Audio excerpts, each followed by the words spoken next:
വർഷം 1945 ഡിസംബർ 5. രണ്ടാം ലോക മഹായുദ്ധം കഴിഞ്ഞിട്ടേ ഉള്ളൂ. ലോകം മുഴുവനൊന്ന് ശ്വാസം വിട്ടു നിൽക്കുന്ന സമയം. പക്ഷേ ഫ്ലോറിഡയിൽ അമേരിക്കൻ നേവിയുടെ 5 ബോംബർ വിമാനങ്ങൾ ആകാശത്തേക്ക് പറന്നുയർന്നിരുന്നു. ഇതാണ് ഫ്ലൈറ്റ് 90. ഒരു സാധാരണ ട്രെയിനിങ് മിഷൻ. വെറും 3 മണിക്കൂർ നീണ്ടു നിൽക്കുന്ന ഒരു ട്രെയിനിങ്. വളരെ സിമ്പിൾ. പക്ഷെ പെട്ടെന്നാണ് റേഡിയോയിൽ നിന്ന് സന്ദേശങ്ങൾ വരാൻ തുടങ്ങിയത്. നല്ല ആത്മവിശ്വാസത്തിലായിരുന്ന പൈലറ്റിൻ്റെ ശബ്ദത്തിൽ ഒരുതരം പേടി കലർന്നിരുന്നു.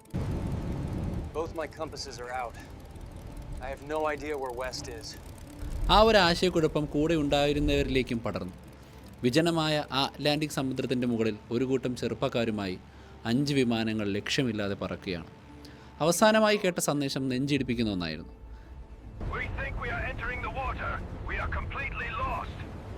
അങ്ങനെ രാത്രി 7:04 ആ ശബ്ദവും നിലച്ചു. പിന്നെ നിശബ്ദത മാത്രം. അവരെ രക്ഷിക്കാൻ 13 പേരുമായി മറ്റൊരു വിമാനം പുറപ്പെട്ടു.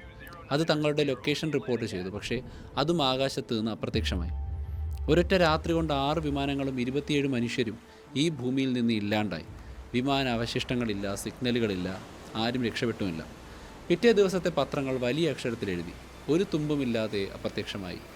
അന്നാണ് ആ ഇതിഹാസം ജനിച്ചത്. വിമാനങ്ങളെ ഒന്നാകെ വിഴുങ്ങുന്ന ഒരു കടലിൻ്റെ കഥ.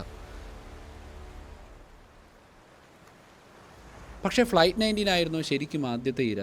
അതോ ലോകത്തിൻ്റെ ശ്രദ്ധ ആദ്യമായി അങ്ങോട്ട് എത്തിച്ചത് ഈ ഒരു സംഭവമായിരുന്നുവോ? സത്യം പറഞ്ഞാൽ 1945 ആരും ഈ ഒരു ബെർമുഡ ട്രയാങ്കിൾ എന്ന വാക്ക് ഉപയോഗിച്ചിരുന്നില്ല. ആ പേരും പേടിപ്പെടുത്തുന്ന ഒരാകൃതിയും വരാൻ പിന്നെയും 20 വർഷം എടുത്തു. 1964 വിൻസെൻ്റ് ഗാഡിഡ് എന്നൊരു മാഗസിൻ എഴുത്തുകാരനാണ് ഇത് കണ്ടുപിടിക്കുന്നത്. ആർഗോസി എന്നൊരു പൾപ്പ് മാഗസിന് വേണ്ടി അയാളൊരു മാപ്പ് എടുത്തു. മയാമി, ബെർമുഡ, പ്യൂർട്ടോറിക്കോ ഇവയെ മൂന്നിനെയും ചേർത്തുകൊണ്ട് ഒരു സാങ്കല്പിക ത്രികോണം അയാൾ വരച്ചു. എന്നിട്ട് അവിടെ നടന്നതെന്ന് പറയപ്പെടുന്ന കുറേ തിരോധാനങ്ങളുടെ ഒരു ലിസ്റ്റും അങ്ങ് നിരത്തി. സംഭവം ഹിറ്റായി. പക്ഷേ ഈ ഐഡിയയെ ഒരു ഗ്ലോബൽ പ്രതിഭാസമാക്കി മാറ്റിയത് ചാൾസ് ബെർലിറ്റ്സ് എന്ന് പറയുന്ന ഒരാളാണ്. 1974 അദ്ദേഹത്തിൻ്റെ ദ ബെർമുഡ ട്രയാങ്കിൾ എന്ന പുസ്തകം ഒരു ഇൻ്റർനാഷണൽ ബെസ്റ്റ് സെല്ലറായി മാറിയിരുന്നു. ബെർലിറ്റ്സ് ഒരു ഹിസ്റ്റോറിയൻ ഒന്നുമല്ല. അയാൾ കഥകൾ പറയാൻ മിടുക്കനായിട്ടുള്ളൊരു വ്യക്തി മാത്രമാണ്.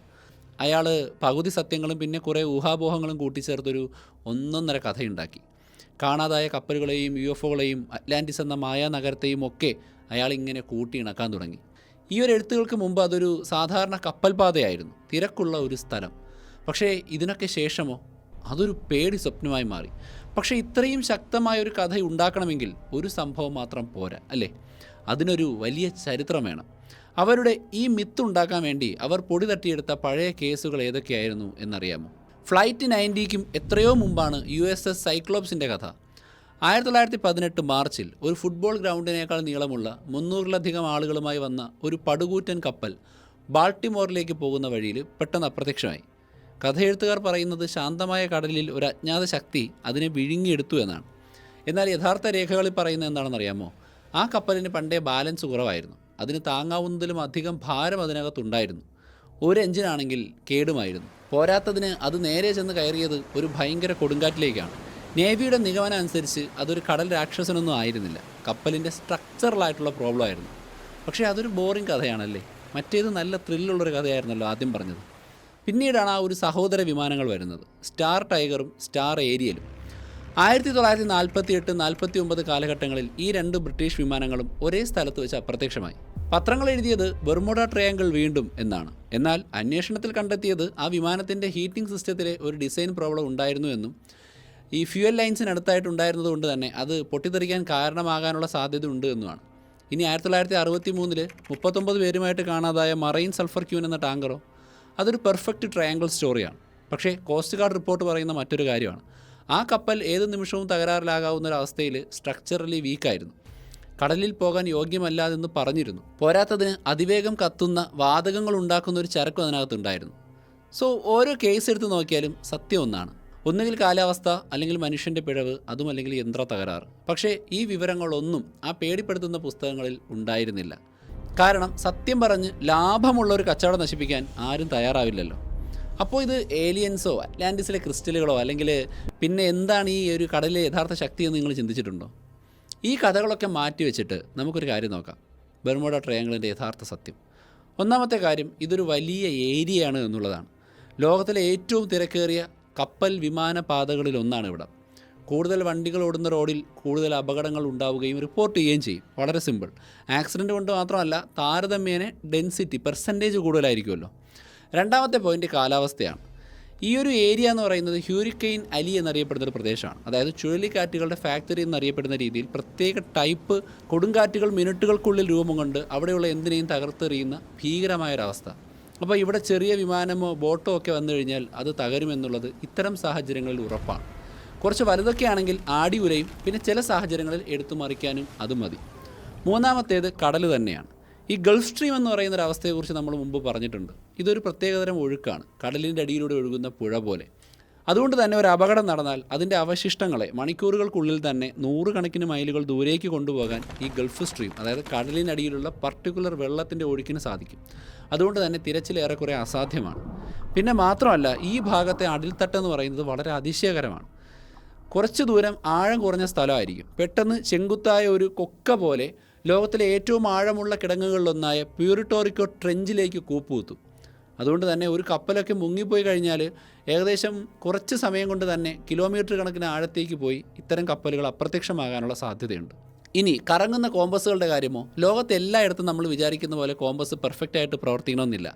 ചില പ്രത്യേകതരം മാഗ്നറ്റിക് അനോമലീസോ മാഗ്നറ്റിക് ഡിക്ലിനേഷനോ ഒക്കെ സംഭവിച്ചു കഴിഞ്ഞാൽ ഇതിൻ്റെ ദിശ കറക്റ്റ് മനസ്സിലാക്കാൻ പറ്റാത്തത് സർവ്വസാധാരണമാണ്.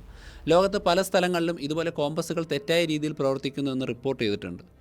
സോ ഈ ഒരു വിഷയം ലോകത്തിലുള്ള എല്ലാ പൈലറ്റുമാർക്കും കപ്പിത്താന്മാർക്കും ഒക്കെ വ്യക്തമായിട്ട് അറിയാവുന്നൊരു കാര്യമാണ്. ചുരുക്കി പറഞ്ഞാൽ ഇതൊരു ശപിക്കപ്പെട്ട കടലൊന്നുമല്ല. അപകടം നിറഞ്ഞ തിരക്കേറിയ വളരെയധികം വയലൻ്റായി കിടക്കുന്ന ഒരു കടലിൻ്റെ പ്രദേശമാണ്. പക്ഷേ സയൻസ് ഇത്രയും സ്ട്രോങ് ആയിട്ട് വ്യക്തമാക്കിയിട്ടും നമ്മൾ എന്തുകൊണ്ടാണ് ഈ പഴയ കഥകൾ വിശ്വസിക്കുന്നത്? നമുക്ക് യഥാർത്ഥ തെളിവുകൾ മനസ്സിലാകാത്തത് കൊണ്ടാണോ? എങ്കിൽ ഞാനത് കുറച്ച് പറഞ്ഞുതരാം. ബെർമുഡ ട്രയാങ്കിൾ ഉണ്ട് എന്ന് പറയപ്പെടുന്ന സ്ഥലത്ത് രക്ഷാപ്രവർത്തനം നടത്തുന്ന യുണൈറ്റഡ് സ്റ്റേറ്റ്സ് കോസ്റ്റ് ഗാർഡിന് ഈ ഒരു വിഷയത്തിൽ ഒരു ഔദ്യോഗികമായ നിലപാടുണ്ട്. അതായത് ബെർമുഡ ട്രയാങ്കിൾ എന്ന് വിളിക്കപ്പെടുന്ന ഒരിടം കപ്പലുകൾക്കോ വിമാനങ്ങൾക്കോ പ്രത്യേക അപകട സാധ്യതയുള്ളതായി കോസ്റ്റ് ഗാർഡ് അംഗീകരിക്കുന്നത് പോലുമില്ല. അവർ വ്യക്തമായി പറയുന്നൊരു കാര്യമുണ്ട്. അവിടെ നടക്കുന്ന തിരോധാനങ്ങളുടെ എണ്ണം ലോകത്തിലെ തിരക്കേറിയ മറ്റു സമുദ്രഭാഗങ്ങളേക്കാൾ കൂടുതലേ അല്ല. എല്ലായിടത്തെയും പോലെ ഒരു ആവറേജ് കണക്ക് മാത്രമേ അവിടെയുള്ളൂ. ഇനി ലണ്ടനിലെ ലോയിഡ്സിൻ്റെ കാര്യം എടുക്കാം. ലോകത്തിലെ ഏറ്റവും വലിയ കപ്പൽ ഇൻഷുറൻസ് കമ്പനിയാണ് ലോയിഡ്സ്. അവരുടെ ജോലി തന്നെ ഈ ഒരു മേഖലയിൽ റിസ്ക് കണക്കാക്കിയിട്ട് പർട്ടിക്കുലർലി അവർക്ക് നഷ്ടമുണ്ടാകുന്ന ഭാഗത്തൊക്കെ ഉണ്ടാകുന്ന അപകടങ്ങളും അത്തരത്തിലുള്ള കമ്പനികളെയും ഒക്കെ തന്നെ ഇൻഷുറൻസ് വെട്ടിക്കുറയ്ക്കലാണ്. ബെർമുഡ ട്രയാങ്കിൾ ശരിക്കും ഭയങ്കര അപകടം പിടിച്ച ഒരിടമാണെങ്കിൽ അവർ തീർച്ചയായിട്ടും അതിലൂടെ പോകുന്ന കപ്പലുകൾക്ക് പ്രീമിയം ഈടാക്കുകയോ ഇൻഷുറൻസ് കൊടുക്കാതിരിക്കുകയോ ഒക്കെ ചെയ്യണമായിരുന്നു. പക്ഷേ നമ്മൾ ഡാറ്റ പരിശോധിച്ചാൽ അവിടെ പോകുന്ന കപ്പലുകൾക്കോ ആ റൂട്ടിനോ ഒന്നും പ്രത്യേകതയൊന്നുമില്ല, പ്രത്യേക ചാർജും ഒന്നുമില്ല. പിന്നെ മറ്റൊരു കാര്യം, ലാറി കുഷെ എന്ന് പറയുന്നൊരു ഗവേഷകൻ ഒരുപാട് വർഷങ്ങളെടുത്ത് ട്രയാങ്കിളിലെ ഓരോ കേസിൻ്റെയും യഥാർത്ഥ രേഖകൾ പരിശോധിക്കുന്നുണ്ടായിരുന്നു. ബെർലിറ്റ്സിനെ പോലെയുള്ള കഥയെഴുത്തുകാർ സ്ഥിരമായി കള്ളം പറഞ്ഞിരുന്നുവെന്ന് അദ്ദേഹം തെളിവ് സഹിതം കണ്ടെത്തിയിട്ടുണ്ട്. ചുഴലിക്കാറ്റിൽ തകർന്ന കപ്പലുകൾ ശാന്തമായ കടലിൽ കാണാതായതാണെന്ന് പല എഴുത്തുകാരും എഴുതി പിടിപ്പിച്ചു. ബെർമുഡ ട്രയാങ്കിളിന് ആയിരക്കണക്കിന് കിലോമീറ്ററുകൾ ദൂരെ നടന്ന അപകടങ്ങൾ പോലും അവർ ഈ സ്ഥലത്താണ് വന്നത് എന്നുള്ള കണക്കിൽ പെടുത്തിയാണ് ആളുകളെ വിശ്വസിപ്പിച്ചത്. വൈകി എത്തിയ കപ്പലുകളെപ്പോലും കാണാതായ കപ്പലുകളാണെന്നുള്ള ലിസ്റ്റിൽപ്പെടുത്തി അതിൻ്റെ തെളിവുകൾ ശേഖരിക്കാനുള്ള ശ്രമം നടത്തി. അപ്പോൾ നിങ്ങൾ തന്നെ പറയൂ, എന്താണ് കൂടുതൽ വിശ്വസനീയം, ഏതാണ് കൂടുതൽ വിശ്വസനീയം? ഒരു അമാനുഷിക ശക്തിയോ അതോ കുറേ കള്ള റിപ്പോർട്ടുകളോ? ഒരുപക്ഷെ ഏറ്റവും വലിയ തെളിവെന്ന് പറയുന്നത് ബെർമുഡ ട്രയാങ്കിൾ ഇങ്ങനെയുള്ള ഒറ്റപ്പെട്ട ഒരിടമല്ല എന്നുള്ളതാണ്. ബെർമുഡ ട്രയാങ്കിൾ പോലെയുള്ള സംഭവങ്ങൾ വിശദീകരിക്കുന്ന സ്ഥലങ്ങൾ ലോകത്ത് മറ്റൊരുപാട് ഇടത്തുണ്ട്. നമുക്ക് ജപ്പാനിലേക്ക് പോകാം. അവിടെ ഒരു ഡ്രാഗൺസ് ട്രയാങ്കിൾ ഉണ്ട്, അഥവാ ചെകുത്താൻ്റെ കടൽ. കഥകളെല്ലാം ഒരുപോലെയാണ്. കപ്പലുകളും വിമാനങ്ങളും കാണാതാകുന്നു, കോമ്പസുകൾ വട്ടത്തിൽ കറങ്ങുന്നു, ആകാശത്ത് വിചിത്രമായ വെളിച്ചങ്ങൾ കാണുന്നു. 1952 ജാപ്പനീസ് ഗവൺമെൻറ് ഈ തിരോധാനങ്ങളെക്കുറിച്ച് പഠിക്കാൻ കിയോമാരു നമ്പർ 5 എന്നൊരു ഗവേഷണ കപ്പൽ അയച്ചിരുന്നു. 31 ജീവനക്കാരുമായിട്ട് അതും അപ്രത്യക്ഷമായി. കഥയെഴുത്തുകാർ പറഞ്ഞു അതും ശാപത്തിൻ്റെ ഇരയാണ് എന്ന്. സത്യം എന്താണെന്നാൽ ഇത് കടലിനടിയിലുള്ളൊരു അഗ്നിപർവ്വതത്തെക്കുറിച്ച് പഠിക്കാനാണ് പോയത്. ഏത് കടലിനടിയിലെ അഗ്നിപർവ്വതത്തെക്കുറിച്ച് പഠിക്കാനാണോ അവർ പോയത് അത് പൊട്ടിത്തെറിച്ച് അവർ നശിക്കുകയായിരുന്നു.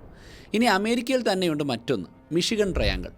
1950 ജൂണിൽ 58 പേരുമായി ന്യൂയോർക്കിൽ നിന്ന് മിനിയോപോളീസിലേക്ക് പോയ north west airlines flight 2501 Michigan തടാകത്തിന് മുകളിലൂടെ പറക്കുമ്പോൾ ഒരു വലിയ ഇടിമിന്നൽ ഉള്ളതുകൊണ്ട് താഴ്ന്നു പറക്കാൻ വേണ്ടി അനുവാദം ചോദിച്ചു. അതായിരുന്നു അവസാനത്തെ സന്ദേശം. പിന്നീട് ആ ഒരു വിമാനം റഡാറിൽ നിന്ന് അപ്രത്യക്ഷമായി.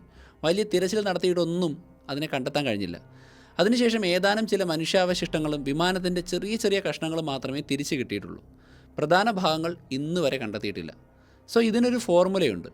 തിരക്കേറിയ ഒരു ജലാശയം എടുക്കുക, പ്രവചിക്കാൻ കഴിയാത്ത കാലാവസ്ഥ കൂട്ടിച്ചേർക്കുക, പരിഹരിക്കപ്പെടാത്ത കുറച്ച് ദുരന്തങ്ങൾ കൂടി അതിലേക്ക് ഇടുക, പിന്നെ കുറച്ച് മീഡിയ ഹൈപ്പ് കൂടെ കൊടുക്കുക. അപ്പോൾ നിങ്ങൾക്ക് കിട്ടുന്നത് ഒരു അമാനുഷിക രഹസ്യമല്ല, ഒരു സ്ഥിരം കഥയാണ്. എക്കാലവും പറഞ്ഞ ആളുകളെ പേടിപ്പിക്കാൻ കഴിയുന്ന, അതിർത്തികളില്ലാതെ പ്രചരിക്കുന്ന കഥ. അപ്പോൾ എൻ്റെ അവസാനത്തെ ചോദ്യം ഇതാണ്: കടലിൽ എന്താണെന്നല്ല, നമ്മുടെ തലയിൽ എന്താണെന്നുള്ളതാണ്. ലോകം മുഴുവനുമുള്ള ഈ കഥയുണ്ടാക്കുന്ന ശീലം നമ്മളെക്കുറിച്ച് എന്താണ് പറയുന്നത്? ആക്ച്വലി ബർമുഡ ട്രയാങ്കിൾ ഇന്നും ഇങ്ങനെ നിലനിൽക്കാൻ ഒരൊറ്റ കാരണമേ ഉള്ളൂ: നമുക്കത് വേണം. നമ്മുടെ തലച്ചോറിന് കണക്കുകളേക്കാൾ ഇഷ്ടം കഥകളാണ്. നെഞ്ചിടിപ്പിക്കുന്ന ആ പത്രവാർത്ത നമ്മൾ ഓർക്കും, ആ ബോറടിപ്പിക്കുന്ന 200 പേജുള്ള അപകട റിപ്പോർട്ട് നമ്മൾ മറക്കും.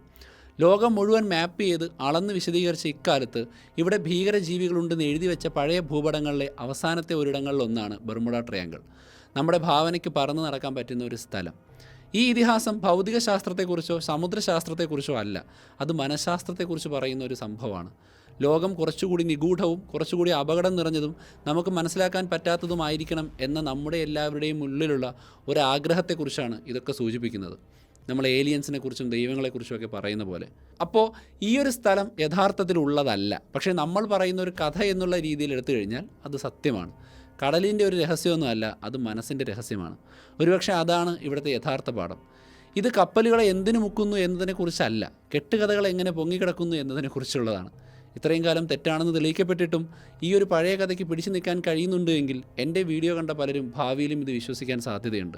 നമ്മൾ വിശ്വസിക്കാൻ ആഗ്രഹിക്കുന്നത് കൊണ്ട് മാത്രം ഇനി എത്ര നാൾ, എത്ര ദിവസം കഴിഞ്ഞാലും ഇതിനെക്കുറിച്ച് ആരൊക്കെ മിസ്റ്റീരിയസ് സ്റ്റോറി ഇട്ടാലും ബർമുഡ ട്രയാങ്കിൾ പേടിപ്പിക്കുന്നൊരു വാസ്തവമായിട്ട് മനുഷ്യ മനസ്സുകളിലും ഈവൻ നമ്മുടെ മലയാളികളുടെ മനസ്സിലും ഉണ്ടാവുമെന്ന് എനിക്കറിയാം. എന്തെങ്കിലും ഒരു ചെറിയ ചേഞ്ച് നിങ്ങളുടെ മനസ്സിലുണ്ടാകുന്നുണ്ടെങ്കിൽ കമൻറ്റ് ചെയ്യുക. ഇതിനു മുമ്പ് ഏരിയ 51 കുറിച്ച് ഞാൻ ഇതുപോലൊരു വീഡിയോ ചെയ്തിരുന്നു, പക്ഷേ അതിന് നല്ല റെസ്പോൺസ് ആയിരുന്നു. ഒരുപാട് പേർക്ക് മനസ്സിലായെന്ന് പറഞ്ഞു. ആ വീഡിയോ നിങ്ങൾക്ക് ഇവിടെ കാണാം. നന്ദി. അടുത്ത എപ്പിസോഡ് വീണ്ടും കാണാം. അതുവരെ ബൈ.